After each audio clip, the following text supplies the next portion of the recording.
পেকুয়ার ভাইয়েরা, তোমরা আজকে ইতিহাস গড়েছ। আধুনিক সরকারের আগমন পেকুয়াবাসীর পক্ষ থেকে, জনস্রোতের পক্ষ থেকে আমাদের কাঙ্ক্ষিত আছেন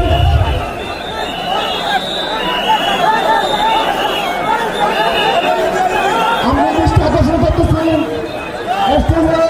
আমাদের যে এলইডি রয়েছে, আপনারা এলইডি ডাক্তার করতেছেন, আপনারা এলইডির পাশ থেকে চলে যান।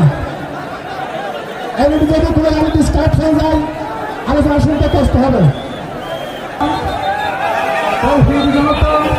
সাংবাদিক বন্ধুগণ, প্রশাসন